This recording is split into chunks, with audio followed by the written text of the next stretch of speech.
Halo Sobat DIY CNC Router dimanapun kalian berada. Pada video kali ini saya akan sharing cara potong akrilik 2 mm ya. Nah, untuk mata yang akan kita gunakan adalah mata ini, mata strike lurus 2 float dengan diameter 3,175 ya, panjang 15 mm ya ulirnya. Kenapa menggunakan mata ini? Karena saya butuh nanti hasil potong itu tidak lepas dari medianya ya, jadi dia tetap stay di situ, tidak lepas kemana-mana. Oke, ini adalah desain yang akan kita potong ya di akrilik 2 mili tadi. Langsung saja pertama kita cek dulu bagian job setupnya, single side ya pasti. Lebar dan tingginya sesuaikan dengan lebar tinggi bahan ya. Ini lebar tinggi mesin ya. Kalau saya, thickness bahannya 2 mm ya. Position zero-nya seperti ini, relatif terhadap permukaan benda.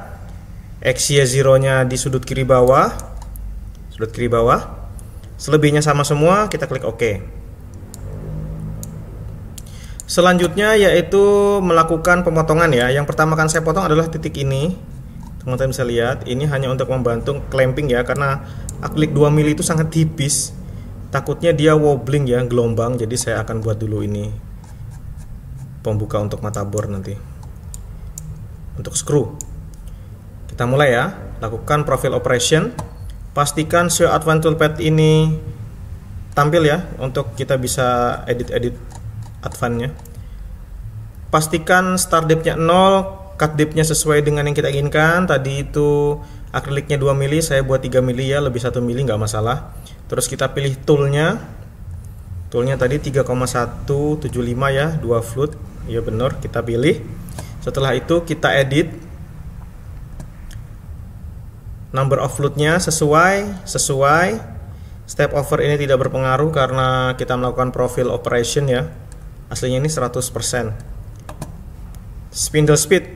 Oke. Tips yang pertama untuk akrilik, kalau menggunakan mata 2 float seperti ini strike, spindle speednya adalah 18.000 ya. Tapi kalau misalkan teman-teman tidak bisa sampai 18.000, misalkan spindle speednya 10.000, ya maksimalkan aja 10.000 seperti itu. Selanjutnya adalah feet unitnya, kita pakai milimeter per menit ya, biar sama semua. Terus chip load dan feed rate. Nah, sekarang kita akan memotong akrilik ini tapi dengan variabel chip load yang diinginkan. Nah, chip load ini adalah besaran gram atau besaran remah, besaran chip yang dihasilkan ketika mata 1 kali putaran ya. Jadi yang benar itu kalau kita motong itu sebenarnya nggak perlu kira-kira fitnya berapa kita coba-coba sampai patah, tuh nggak perlu sebenarnya. Karena sebenarnya sudah ada tabelnya. Nah, ini ada tabel nih. Tabel material, tool diameter, dan chip load-nya berapa. Jadi kita nggak usah pusing-pusing takut patahin mata ya. Karena sudah ada tabelnya, kita tinggal ikutin saja. Tapi perlu digarisbawahi, tabel ini adalah tabel untuk industrial grade CNC. Sedangkan CNC yang kayak kita ini yang DIY CNC ini ya mungkin tidak bisa mengikuti sepenuhnya ya.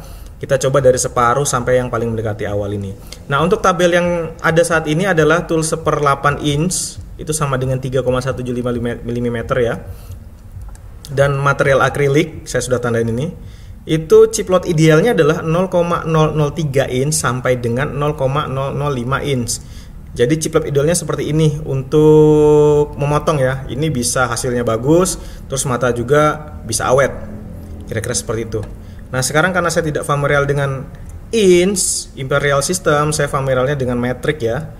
Kita semua di sini tahunya metric. Maka saya akan tanya dulu Mbah Google untuk mengkonversi 0,03 inch ini berapa sih? Oke, saya tanya ya Mbah Google. Mbah Google berapa sih 0,003 itu? Dijawab 0,0762. Jadi 0,03 inch itu setara dengan 0,0762. Balik lagi, saya nggak akan memakai ini, mungkin saya kurangi jadi 0,06 sekian ya. Karena bahan saya ini 2 mili tipis banget ya, takutnya lepas ketika habis 1 kali putaran. Saya balik lagi, berarti kita targetkan 0,06 sekian-sekian. Kita ganti bitrate-nya untuk mendapatkan chipload yang diinginkan. 2000. Masih kurang 2100. Masih kurang 2600. Kelebihan 2200. Oke, hampir mendekati ya. Kita ambil amannya, tambahin 50 saja, 2250 mm untuk mendapatkan chipload-nya 0,06 sekian-sekian. Oke, pelung rate-nya saya kasih 850 mm per menit. Ini standar. Nanti kita akan melakukan ramping ya, jadi nggak langsung pelung lurus. Oke, seperti itu. Jadi yang perlu diperhatikan adalah jumlah floatnya, spindle-nya, chipload-nya, maka akan didapat bitrate yang sesuai. Nah, kalau misalkan saya ganti nih variabel number float-nya jadi 1, maka chipload-nya berubah. Jadi untuk mendapatkan 0,06 itu kita harus ganti. Kita harus ganti 1100 misalkan tuh ya. 1100 ya jadinya, sekitar segituan. Dia lebih kecil ya. Lebih rendah ya bitrate-nya ya untuk single float. Atau teman-teman yang mempunyai spindle speednya 10.000, maka chipload-nya juga akan berubah. Tidak sama seperti yang tadi kita pakai spindle speed 18.000. Nah, jadi kalau teman-teman spindle speednya maksimal 10.000, berarti bitrate-nya diperkirakan yang ideal adalah 1250 untuk mendapatkan chipload 0,06. Kira-kira seperti itu teman-teman. Nanti untuk lebih jelasnya saya akan buatkan video tersendiri ya mengenai feed, speed, chipload dan segala macam. Untuk sekarang ikutin aja dulu biar nanti tutorial ini nggak terlalu lama. Saya balikin lagi ke 18.000 ya, balikin lagi 2250, float 2, pelung rate seperti itu. Oke, kita klik OK. Terus karena ini saya akan buat bolong di tengah, jadi saya masukin ke mesin vektornya inside, climb, tidak pakai tab ya, ramping. Nah, ramping ini seperti di gambar ini kecil nih, dia akan melakukan makan samping ya untuk melakukan plongnya. 3 mili, calculate. Oke, dia sudah ada ini. Oh, ganti di 2 dimensi view aja. Nah, ini dia. Saya rename menjadi 01. Selanjutnya sama semua, yang kita ganti hanya selected vektornya ya, vektor yang dipilih. Kita duplikat. Saya rename. Kok yang itu, yang bawah ya. Saya rename 0,02 ya. Saya pilih vektor yang ini dulu. Selebihnya sama, saya select lagi. Tapi edit. Masih sama ya. 2, 3, 18, 22, 50, 0,0625, 850. Oke, tapi perbedaannya adalah di mesin vektornya di outside ya, karena kita mau mengambil yang tulisan ini. Seperti itu. Saya calculate, rampingnya sama seperti ini, desainnya 3 mili. Saya calculate. Nah, kira-kira seperti itu ya. Bisa dilihat jalan matanya di luar ya. Oke, lanjut lagi, saya duplikat lagi. Saya rename 03. Masih sama, tapi kita bedakan vektornya, kita pilih vektor yang lain. Enaknya di duplikat itu gini, jadi kita tidak buat dari awal lagi gitu, tinggal diteruskan saja, hanya ganti vektornya. Kira-kira seperti itu ya teman-teman ya. Calculate, kita oke, dan sudah bisa cek semuanya. Preview visible toolpath, preview all toolpath, sudah ada ya ini ya. Oh, malah rusak. Preview all toolpath, nggak mau dia. Oh, reset dulu, reset. Habis itu klik preview all toolpath. Nah, ini ya yang sudah kepotong. Kira-kira seperti itu teman-teman. Barulah kita simpan ya. Select semuanya, baru kita simpan.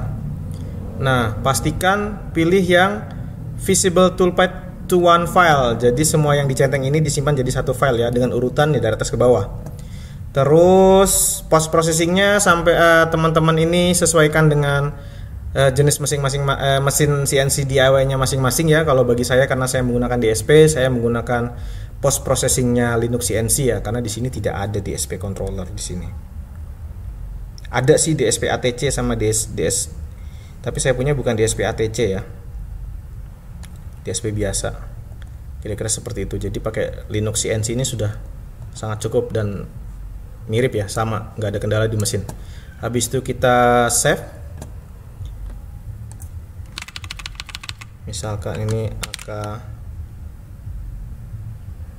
AKB save. Oke. Kira-kira seperti itu untuk proses pemotongan dan tipsnya. Lanjut ke video pemotongannya ya.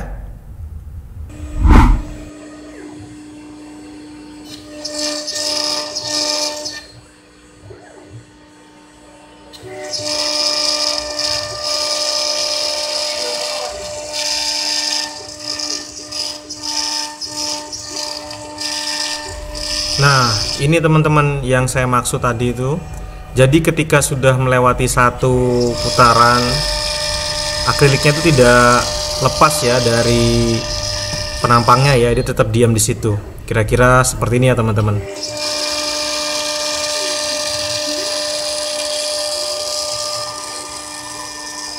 Tulisan aja nih. Yuk.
Oke, ini adalah hasil potongnya ya, tapi masih pada lengket semua di bahannya, di ukuran aslinya.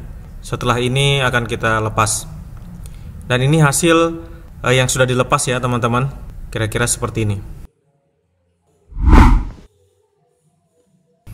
Nah, ini adalah contoh akrilik yang sudah saya gabungkan ya. 2 lapis ya, 2 mili plus 2 mili. Ini yang potongan kecil-kecil tadi. Nah, ini lagi diklem ya, untuk biar lebih melekat menggunakan lem akrilik. Ini juga, ini yang panjang-panjang ini juga nanti akan digabungkan ya, menggunakan lem akrilik ya, agar dia lebih tebal sehingga pembiasan cahaya lebih bagus. Ini contoh yang sudah letternya. Oke, kira-kira seperti itu teman-teman.